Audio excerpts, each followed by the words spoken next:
ഇവിടെ സിനിമ കാണാൻ പറ്റുമെന്ന് ബിബിൻ പറഞ്ഞു. എന്നിട്ട് അവൻ പാലക്കാടേക്ക് വേറെ സിനിമ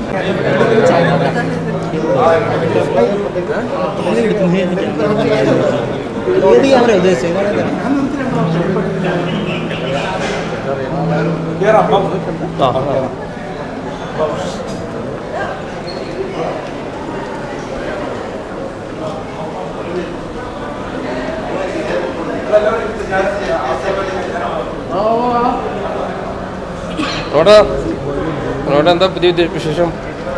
നല്ല വിശേഷം. നമ്മളെ പറ്റിച്ചിട്ട് പോയി. ഇങ്ങോട്ട് സിനിമ കാണാൻ പറ്റുമെന്ന് ബിബിൻ പറഞ്ഞു. എന്നിട്ട് അവൻ പാലക്കാടേക്ക് വേറെ സിനിമ പോയി. പറ്റിച്ചു.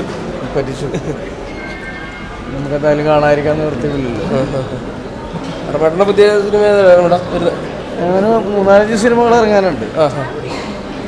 അതിൽ പ്രധാനപ്പെട്ടായിട്ട് പൊറാട്ട് നാടകം എന്ന് പറഞ്ഞ ഇത് സിദ്ദിഖ് സാറിൻ്റെ അവസാനത്തെ ഒരു കയ്യൊക്കെ സിനിമയാണ്. അപ്പോൾ അത് സൈജു കുറുപ്പും ഞാനുമാണ് ആർട്ടിസ്റ്റ്. പിന്നെ ഉണ്ട് പോലീസിൻ്റെ പടങ്ങളുണ്ട്. ഞാൻ പുറകെ വരട്ടെ.